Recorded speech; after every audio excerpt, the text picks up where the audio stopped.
Okay, I guess everyone's here. So the first thing I'd ask you to try to do is download VoiceThread on a mobile device if you have one.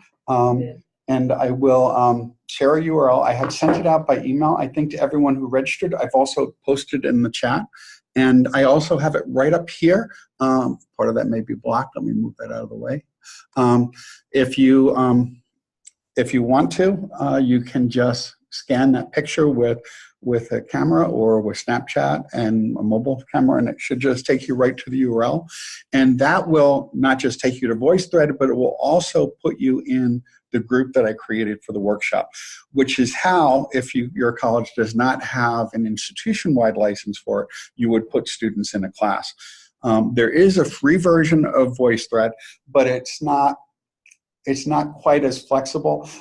You're limited to, I think, 5 voice threads, and I forgot the number of members you can share with any number of people, but you can't create groups. So I have a paid account, which allows me to have up to, I believe, 50 voice threads and up to 50 users at any time, and that's about $100 a year. So I've been thinking about trying it for a few years. I've given workshops on it for years. So finally, I did use it last spring, and we'll talk about that in a little bit. But first, let's talk about what VoiceThread is and how it might work. So does everyone have VoiceThread now on the device? I downloaded, but I didn't register yet. Okay, yeah, if you want to do that, sure. Yeah, because it's probably best to actually try it and play with it a little bit. So a VoiceThread is basically an alternative to a text discussion board or something similar, but it can do a bit more. That you don't have just a threaded discussion with text. You have a threaded discussion that could involve someone's voice, it could involve images, it could involve videos, or it could be a document PDF or portfolio of documents. And it's pretty flexible in terms of how it's used.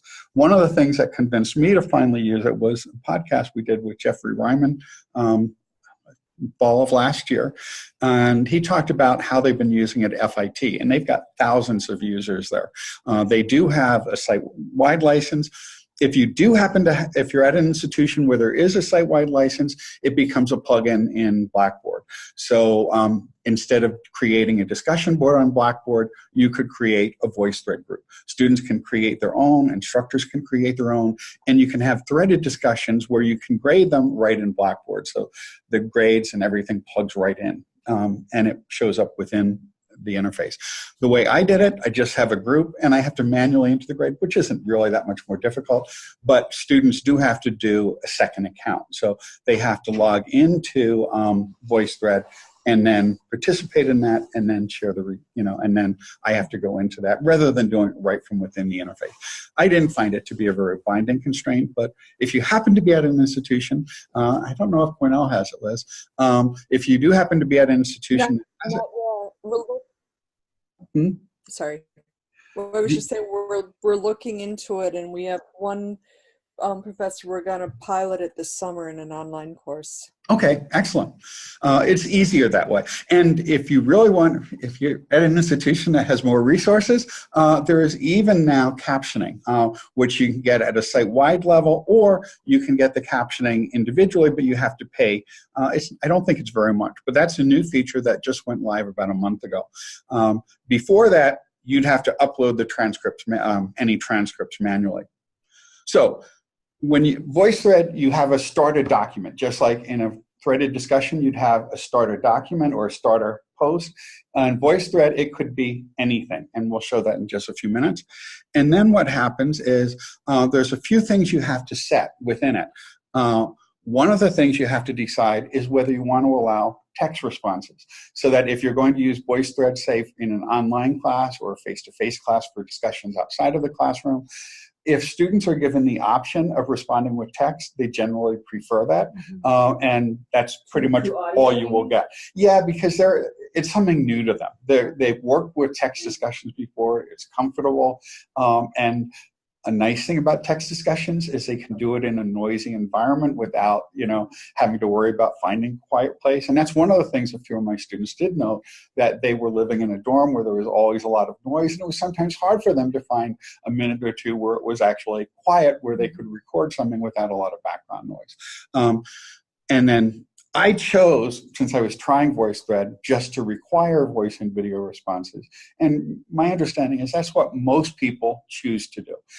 If you happen to be at an institution, I don't think that applies to us here or anyone online, but some people in community colleges will also allow dial responses, so that you could actually have people call in if they don't have access to a computer or a mobile device. So if you're in an area where there's a lot of low-income households that may not have internet, it is possible to use a phone to participate in VoiceThread.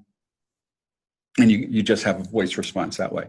But the best way to use it is from a mobile device or a laptop.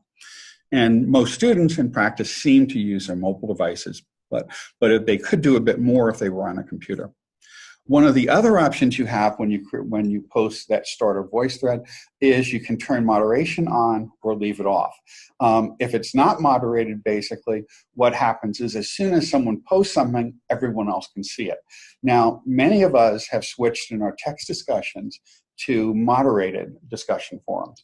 And I'm sorry, to not moderated, but we often use a post-first discussion. I've been doing it for a few years now, and the main reason is I used to use text discussions in a class with up to 420 students, and it was just insane grading that, which is why I stopped. But one of the things I noticed is I'd break that class up into 20 groups, say, of roughly 20 students or so, 20 or 21 groups, depending on whether it had 400 or 420.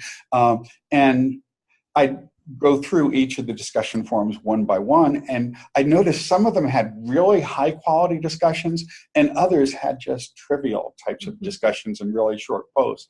And eventually that got a little bit better after giving them feedback and so forth. But what I noticed is whoever posted first set the tone for everything that followed. And if you had a really good response initially, everyone else would follow with really good and thoughtful responses. If you had someone who just posted a sentence or two that was incredibly superficial, everyone else would tend to follow it. And that effect was often persistent into the semester.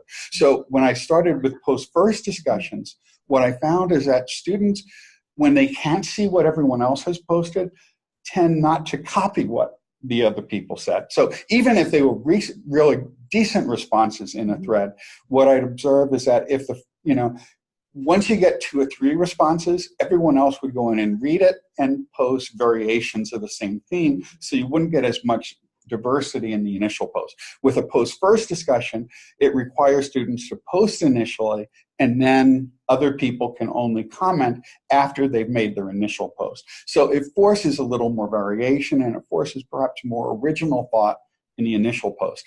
By default, VoiceThread doesn't allow that.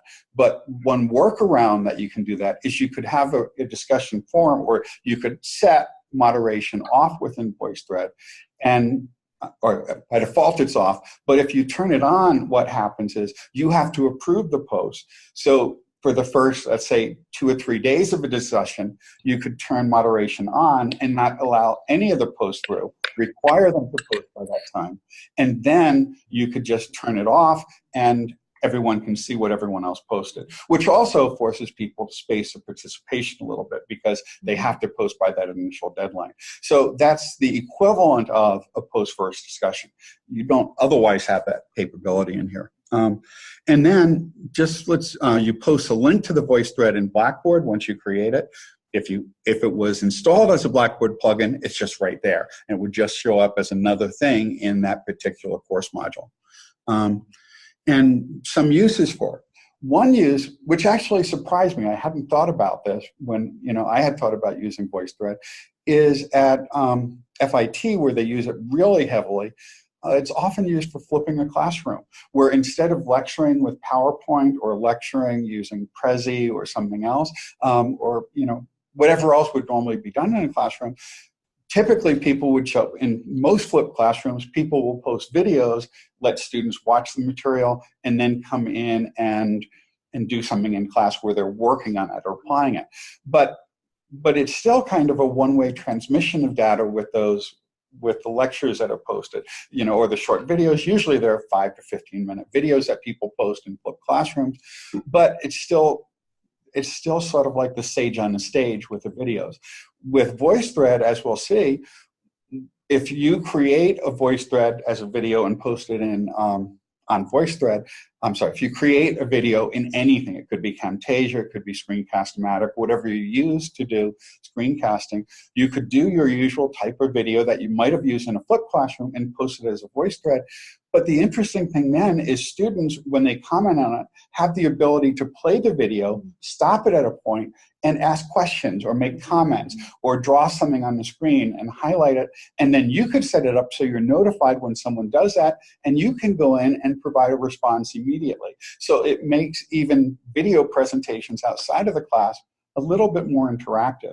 And a number of people at FIT have used it just for that purpose. So instead of just posting the videos on YouTube or some other service, they post them all within VoiceThread, and students can comment on them, and they can use those as a basis for discussion, and they can interrupt the video, and we'll see that. So you could let students post on it. You could have more interactive, engaging online discussions because, there's a voice there. It's not just text. One of the things that really struck me, and some of the students commented on that, let me just go back to that. One of the things that really struck me is I had 2 discussion forums in the class. I used one of them in VoiceThread and the other was a text discussion forum because I wanted to see how students reacted to them individually. One was on content, the other was a metacognitive cafe where they were working on improving their study skills and so on. And what happened though was that when I was reading the text discussions or even their assignments and other things in the course, I could hear the students' voices because when you listen to all of these, you get to recognize their voice. And the students also noted that they could put the text discussions in a context, and it seemed they seemed more connected to their classmates, which is one of the things people often report about VoiceThread. I had 42 students in the class, I believe. So, and that was actually a bit of a downside for it for me because I required them to post at least 3 posts each week. So it was about 120 posts each week in VoiceThread, and many of them would talk for like 4 or 5 minutes. And so it became a little bit time consuming just grading that one low stakes discussion forum. I'm still debating whether I'm going to do this in my class this semester only because of the size. If it's a smaller size or if you don't require quite as many posts, it would be a whole lot easier. So the only reason I might not use it is just because it was taking me a lot of time to listen to all of them and grade them. So you can speed them up, but then you lose that voice thing. Another way in which it surprised me at FIT, but given their nature, they do a lot of fashion design and art and production. They use it actually to provide peer and instructor feedback or review on students. So if someone creates a portfolio of art or does some sort of performance or creates a video, or short stories, they can post them on here and then everyone else can respond to it. You can set it up so only the instructor responds. So all the students post them. You could have them do peer feedback right within VoiceThread, either going to the whole group or just to the student. And the instructor has the ability to do posts within VoiceThread that are only seen by a particular student. So you could comment on something as a private VoiceThread to them to give them feedback however you'd like to do that. So it could be for a musical performance. It could be done on artwork. It could be on a website. For example, Rebecca talked about potentially using this in her web class. So if you have people doing design work of any type, you could have them post links to it because it could be a URL as that link. And then you could have people go in and provide comments and feedbacks and suggestions right there where you can hear the people talking about it as well as seeing what they're talking about at that time. It could be a portfolio of work. It could be a recorded presentation. If you're teaching an online class, you could have people do online presentations. If it's a class where oral presentation or oral communication is a significant component, you could have them do it right here, and then they could get feedback as well on their presentation, either from peers or the instructor. It could be used for student teaching. Quick question: how many faculty know about VoiceThread and its use for online learning, what you're just describing? Do you think instructional designers are sharing that information, or a lot of faculty already know? No. Well, let me rephrase it. This is probably the 8th or 9th workshop I've done on VoiceThread. It's not something that's actively encouraged, partly because it's not part of our institution. You know, and there is a cost to it. So, so I'm only using it easily because I paid the $100 for the year. You know, it wasn't that much.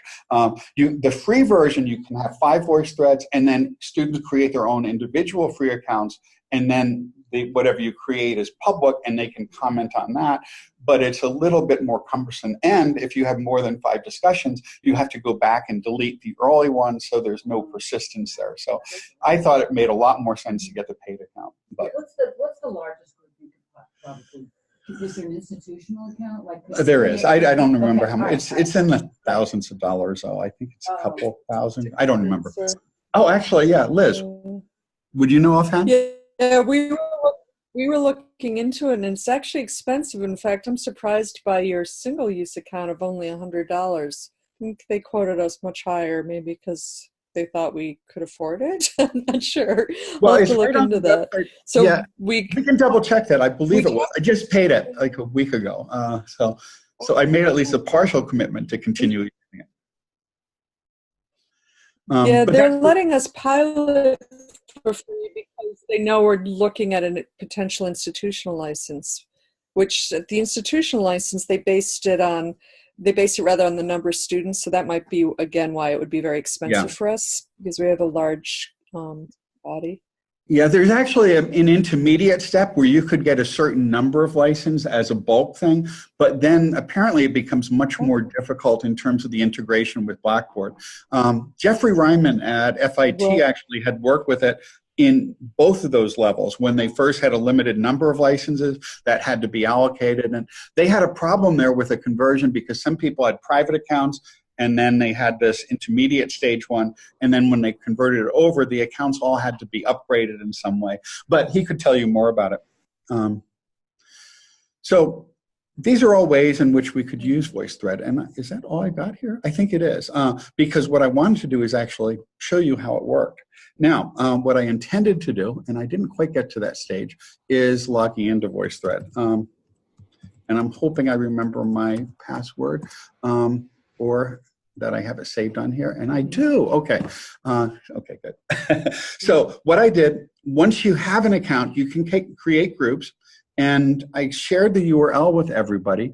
And let me see if, oh yeah, let me go here. If I click on that little gear, it should tell me who the members are. If you'd like to join in, there's a URL that I shared earlier. Where is it? It's a long thing. See, I can't add you directly. I can. This is how I shared it with students the first time. I sent them all an email blast and so forth. It's a long URL though. It might be easier just to do it later. So now that you're in here, you should be able to go into VoiceThread. And I just posted 2 things in about 5 minutes last night before I left. So if you go in there, you could actually see that. And well, here's one. I just did a really quick thing where I just called up some old PowerPoint slides. And what happens is you go in and it shows you a thread. And it looks like Lee actually posted a response, but she may have made it private. Maybe, I'm not sure. Well, we'll see. I'm not sure why it's loading so slowly. Normally this pops up really quickly. Let me pause it and start again. This was just something I did on Camtasia sitting here last night, which is why I was already logged in. Okay. Huh. You know,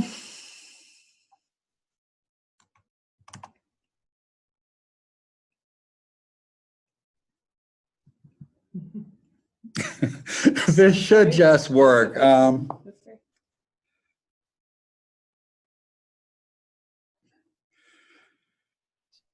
I have no idea why it is so slow.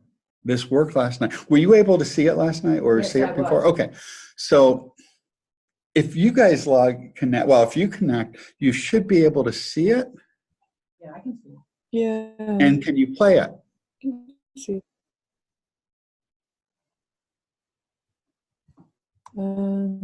It's loading. I wonder if there's been a lot of denial of service attacks going on recently.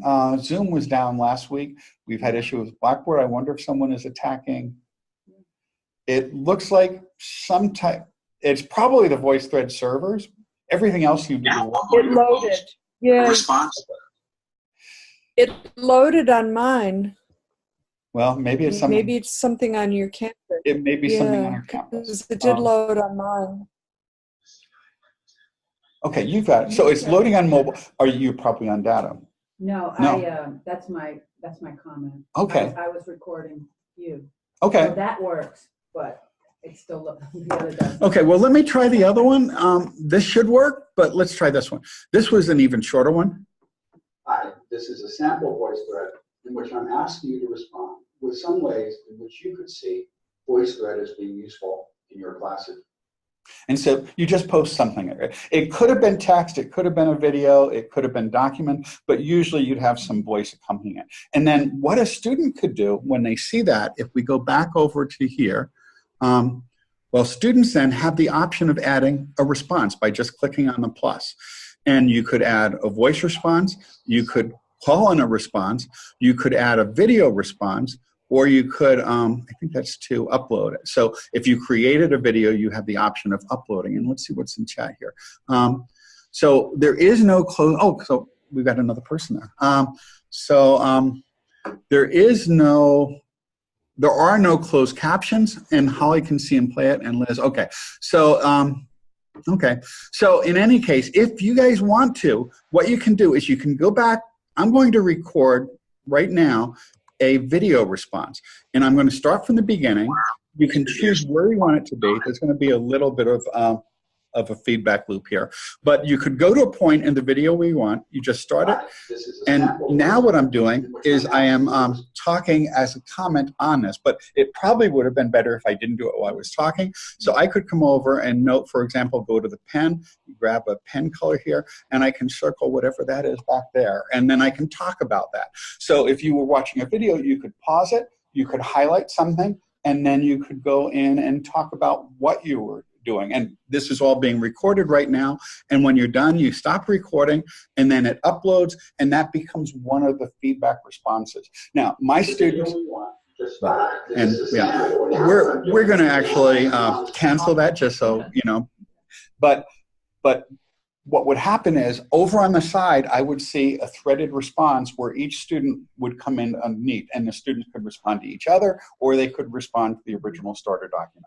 So what I asked them to do is I gave them usually a link to some resource, something to read, or something to watch, or a podcast to listen to. And then I asked them to provide feedback to it, all as branches of the main stem or the main starter post. And then I had them go in, and then I opened it up, and I had them go in and comment to each other or respond to each other.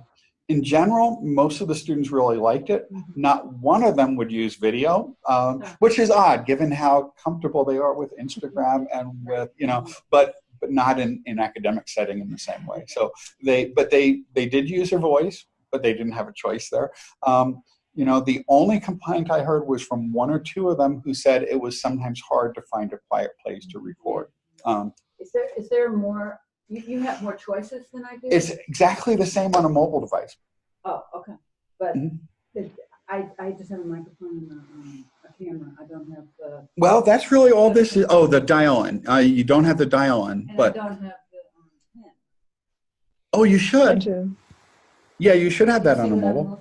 Am I not seeing something?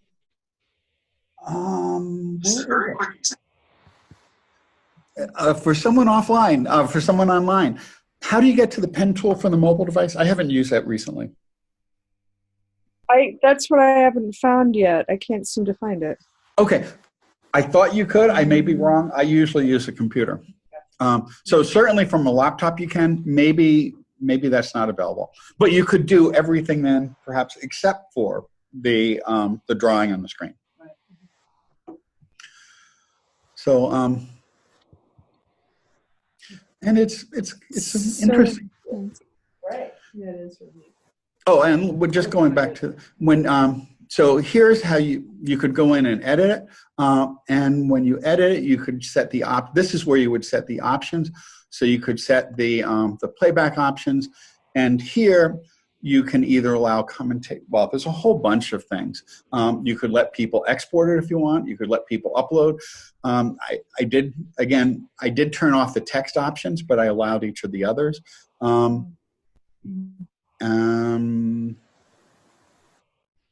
I wonder if because the text option's off, maybe that's why we don't see the pen tool, because I don't see the tool. Well, but the pen tool is just to draw on the screen. And I've got the same option set for my response. It may not be. Let me see if I can call it up on mine. It would be an issue for me because I would want them to edit the text. But they could always do it from any of their computers or a lab computer, as long as they have the headphones to listen to it. Oh, I have a pen right there. Well, oh no. No, I don't, do I? That's an edit option. It's not the pen tool. You're right. There is no, I'm sorry. So there is no pen tool in there. Well, I'm reading their website, and it seems like there is for a mobile app. You know, under mobile app, and I'm assuming this is called doodling. Yes. Right? And how to doodle, and it's talking about it under the mobile app. Yeah, I thought you could. So maybe you could have permission. I don't know. Because I didn't even open it. What if you try? Oh, you didn't change it. Yeah, I'm trying actually on my phone right now, which you can't see there, but I'm not seeing the option. I'm just seeing the webcam and, oh wait, maybe it's within the webcam. Yeah, you have to open the webcam, and I did the same thing here. Once you open the webcam, it will let you do a video response, but that's where you get the pen tool. So try that. I had forgotten that. And in fact, that's what I had done. There was no pen tool when I initially saw it. Yes,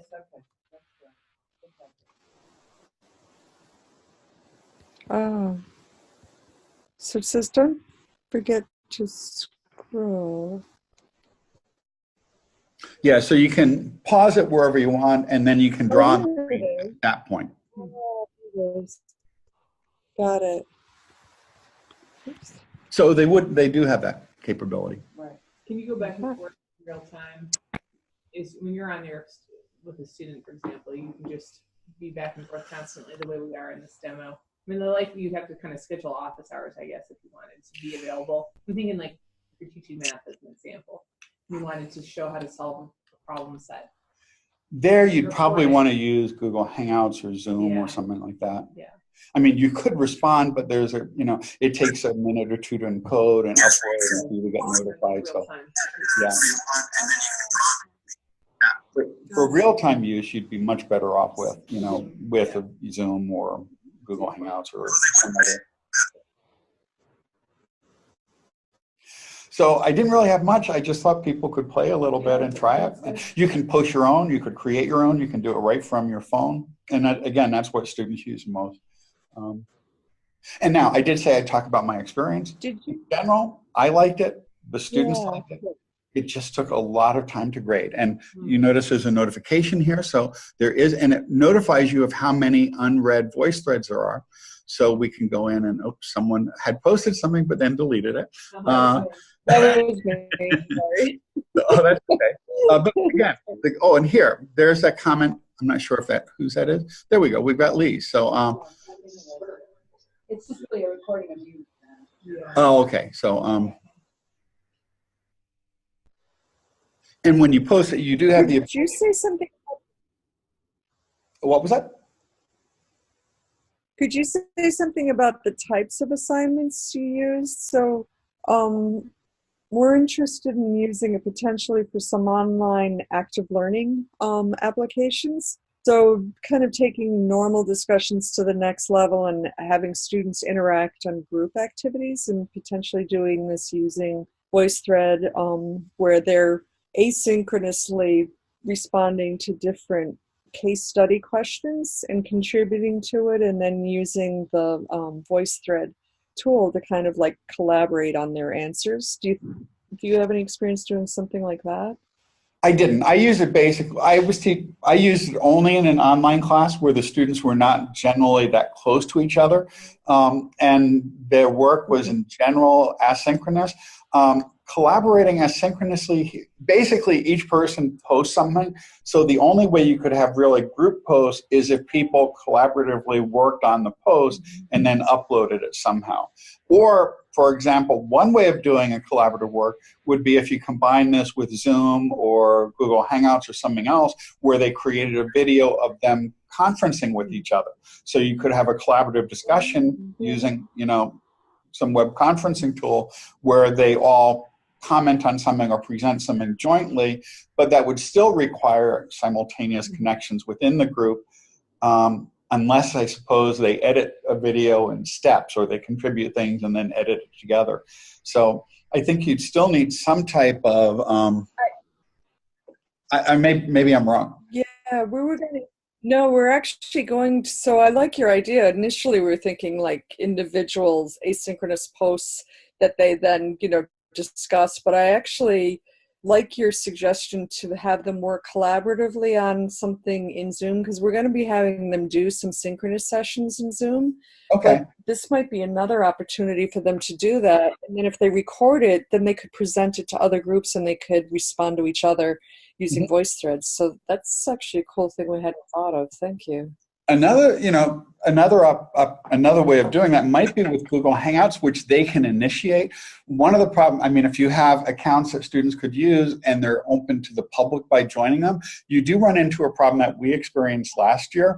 I don't know if anyone here heard it, but for all of our workshops, we've been posting our Zoom URLs publicly for a while, and there had never been a problem until last year during spring breakouts. And we had a little issue where someone found the URLs and was hopping in and posting porn and some fun audio when they couldn't get the video in when they were blocked. So we had to put in some passwords. And that's why I'm just suggesting, if you're going to make the URLs public to students, there is some possibility that other people could join in. On the other hand, if it's shared only among the students, it shouldn't be an issue, in theory at least. Now, having said all that, we're trying it again, because when we put passwords on, we lost about 3/4 of our online participation, because even though we were sending out an email with the password every day, people would forget to check it and they'd get frustrated because they were used to just clicking on the link and joining. So far, we haven't had any problems in the first 3 days, and I'm hoping that continues.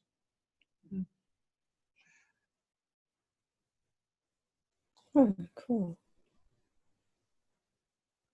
It's not that likely. I've never seen that happen before, and I think it's only because it was published on the web,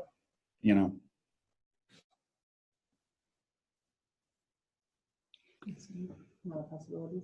Other thoughts? Well, try it. Post something. Go ahead. It's or I'll leave this up. I'll leave this group together so you can come in and try it at any time. Just try playing with it. It's really easy to use. They have an accessible version of the app, and so so a student who's blind, I'm not sure what other accommodations, but there is an interface which is not visual to it, and so that is available from Zoom. And I did see when I saved the video that there was an option to create captions, and you can either upload them or you could order them. Now, I'm not actually going to follow through. Oh, maybe I am. Okay. Well, wait. It should ask me something about paying. It's really short, so it's not going to cost a lot. But it does have that capability. And I assume before it actually generates them, it will probably tell me how much it's going to cost. Or maybe they're free. Maybe, no, I'm sure there's a cost. We will find out. I will find out. If my credit card's billed like $1,000, I'm going to be disappointed. But I think I think they paid like $1,000 or $2,000 at FIT for a site-wide licensing on it. It's machine captioning, but apparently it worked pretty well.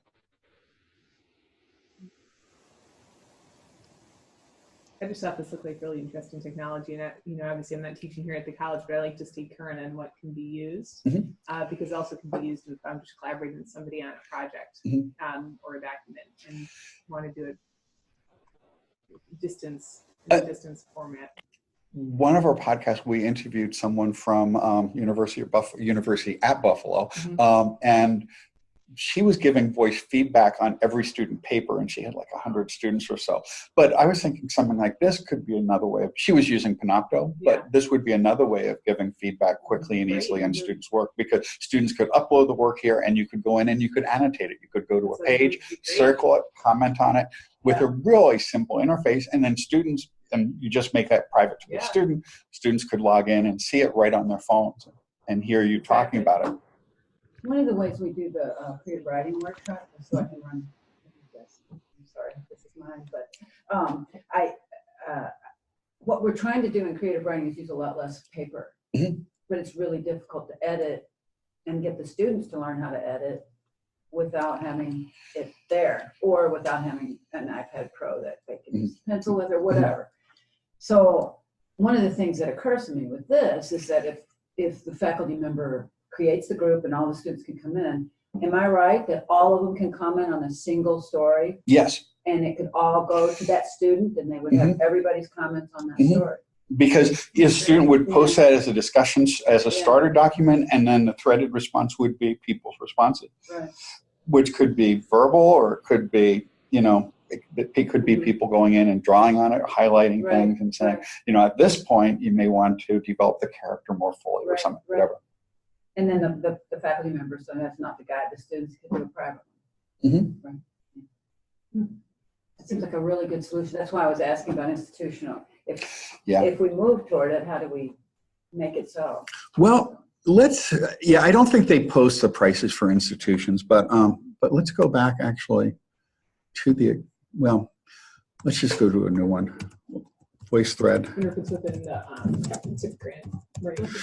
Yeah. Well, I don't know. We've also you can get a 5-pack, or maybe they charge now for 5-packs. Just a comment, and I imagine really like for I mean, I agree. I think it's for creative writing, for working on a video. I mean, that's why I wanted to come, because I'm just seeing colleagues that I work collaboratively with all the time. So whether it be working with Wayne on homeworks for something, or a video, or Deborah on something, I don't know.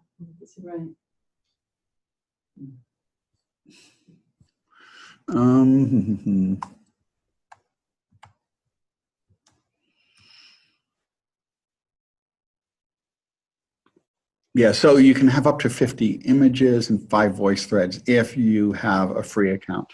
And I'm not seeing the actual pricing.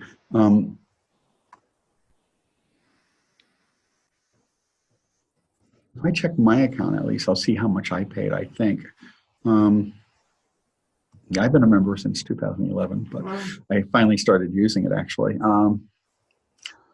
And does it say the purchases? There we go.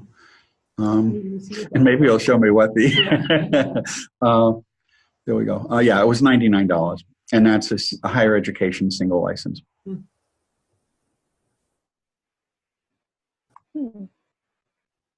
Well, it might be cheaper just to give all the faculty $99. Flipgrid is another similar tool. That, instead of having a threaded discussion, puts up a grid with individual boxes as a grid of images, sort of like the way Zoom works when you have it on the grid display. Oh yeah, I accidentally paid for it twice because it didn't generate. Photograph. Let's say you're in an art class, comment is a little unspecific, I mean, so I can give you guys a you can give cost per year. If it's helpful, I can give you a cost per year for a large course. We were asking them kind of for an estimate for VoiceThread for kind of an unlimited access for up to, so that would be for years. So sorry, I'm calculating the number of students, 600. To say roughly about 650, 700 students, because that would be for a year for a very large course for unlimited VoiceThread use. And we were quoted $3,500. But that's not the site license. The site license obviously would be higher, but have more versatility. But I know they said they based that on the number of students at the university. So they're very conscious of the number of users. That seems to dictate the cost.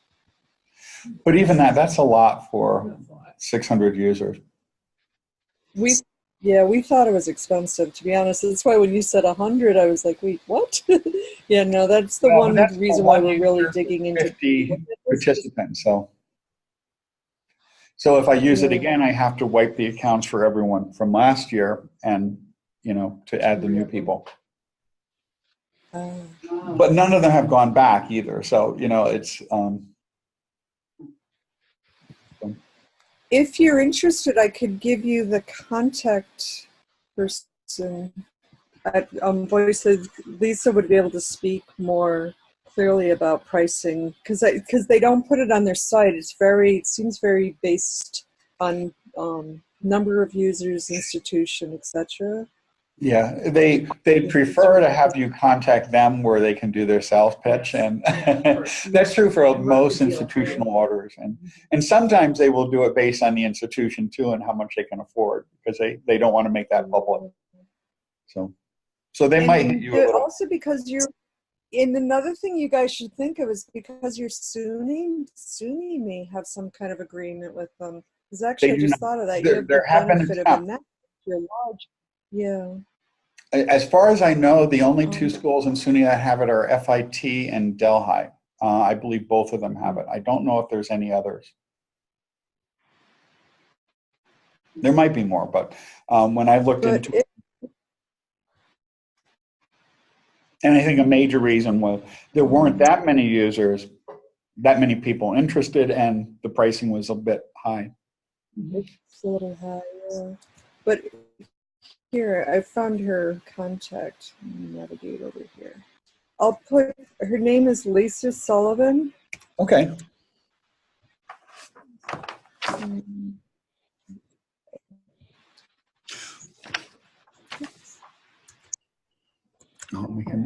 Okay, it's in chat. Okay. Okay, thank you. I put it in the chat, yeah. Okay, good. Yeah, I'll grab it from there because I just realized I don't have any pens. So. Okay, any other thoughts, reactions? Did you sign in? Before I forget, because, well, I'll remember it now by the time, by the end of the day. And actually, we haven't heard anything from Holly. If any questions, comments? I think she posted in the chat, no? Yeah, she did. More she people. posted in the chat. Okay. And, oh yeah, there's a lot of things in there I haven't looked at. Now, what happens in terms of using it with online students without closed captions or a transcript, that's a borderline issue. Certainly, if there are any students who have a learning disability, you're mandated to do that. In theory, you should do it anyway. And that's why many of the institutions that have licenses have added a site license for the captions. It's better to do it, and that's one of the complaints that many people have had about VoiceThread, that it didn't do automatic captioning. And one might hope that that would be added anyway. So it is an issue. Let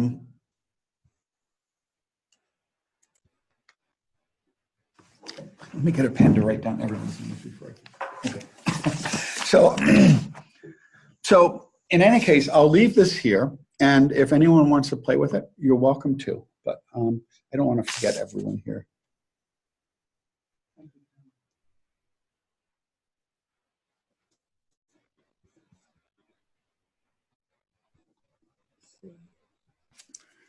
I didn't realize there was so many people online. Okay. Okay, so any other questions?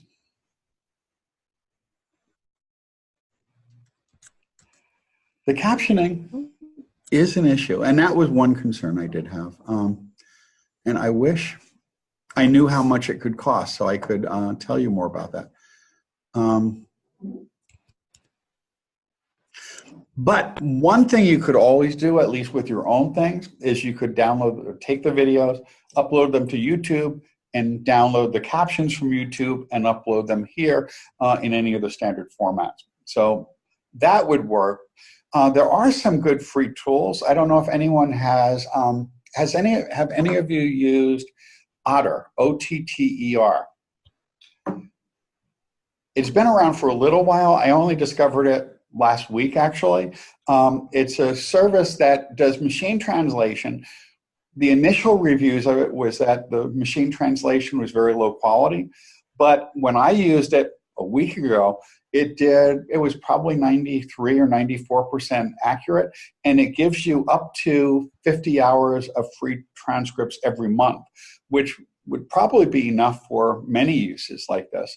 And it will give them to you in a number of formats, including with the time sequences and so forth. So if you have the videos and you upload the audio from that, you could upload the captions in that format.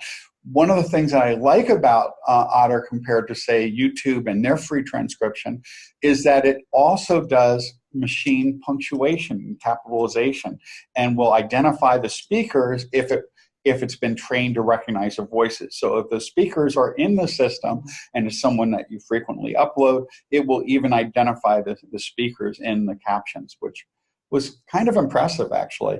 We used it for a podcast when we had some really poor audio because we had a poor network connection with someone we were interviewing, and YouTube could not generate a transcript. I uploaded it to Otter, and it did a remarkably good job. Yes. Mm-hmm. Yeah, they don't look like T's and E's, but if you do a search for it, it'll find it. And it works online or from a mobile device. And we'll also do transcripts of recording. You know, it has a recorder built in, so you can record meeting transcripts with it as well.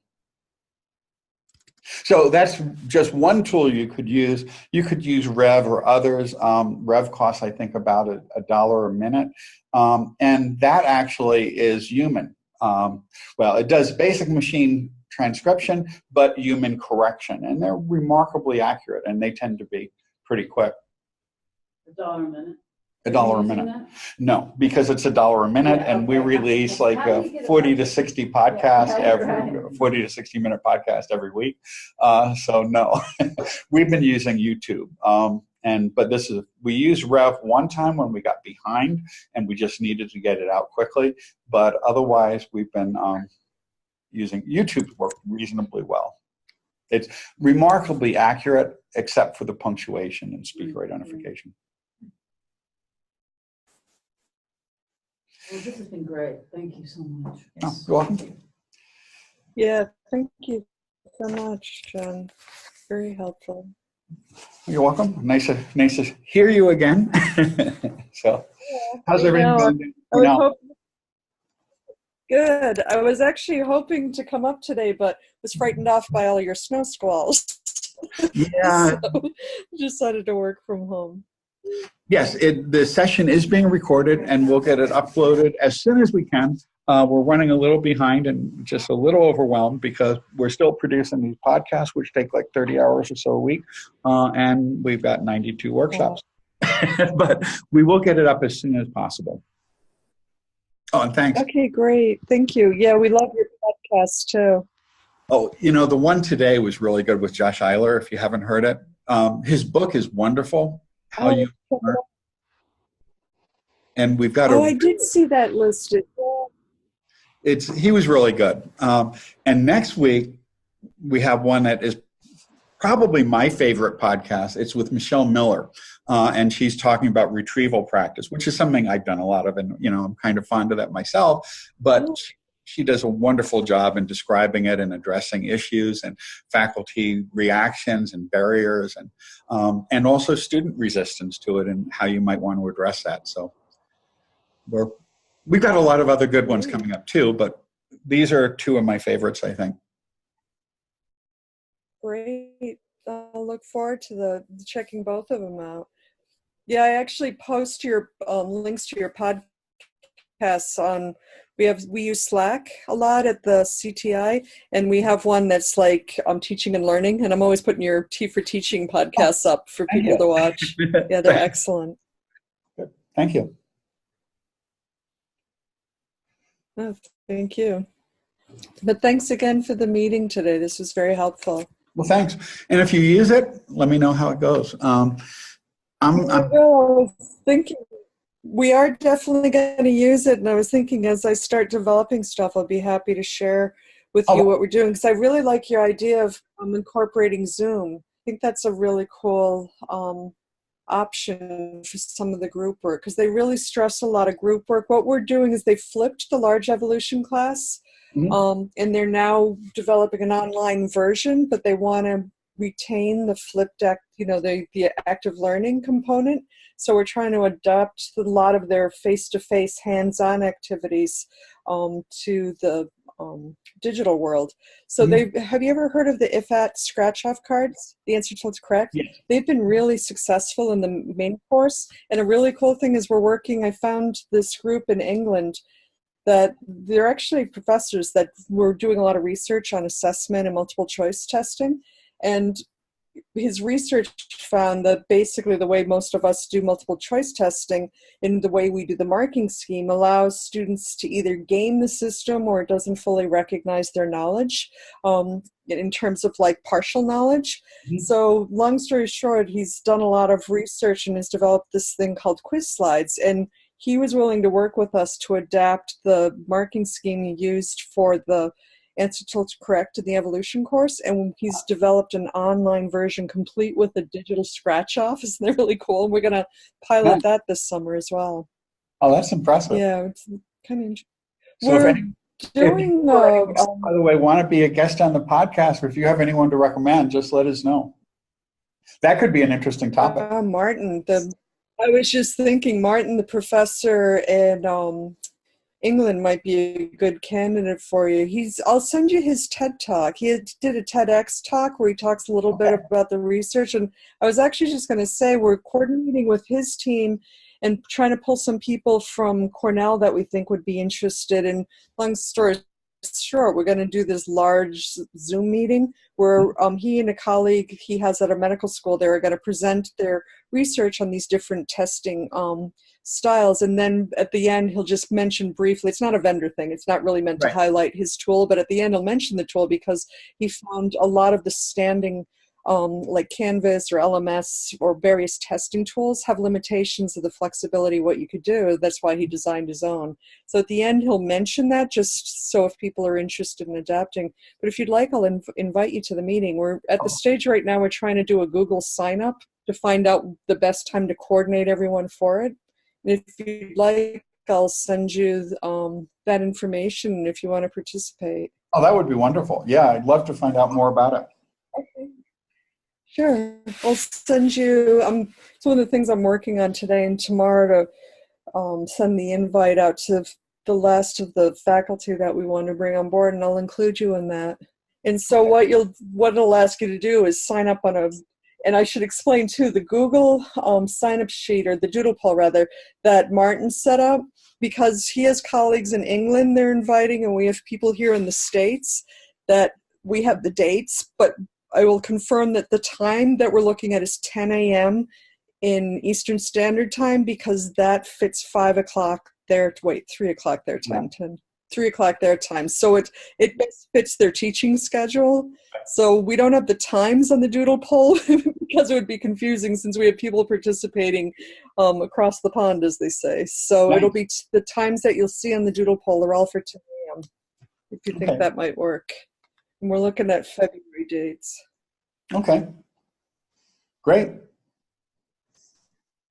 Cool. All right. Well, I will be in touch. And thank you again. This was really helpful. Well, thank you. Yeah. Thanks, John. All right. Bye-bye. Bye.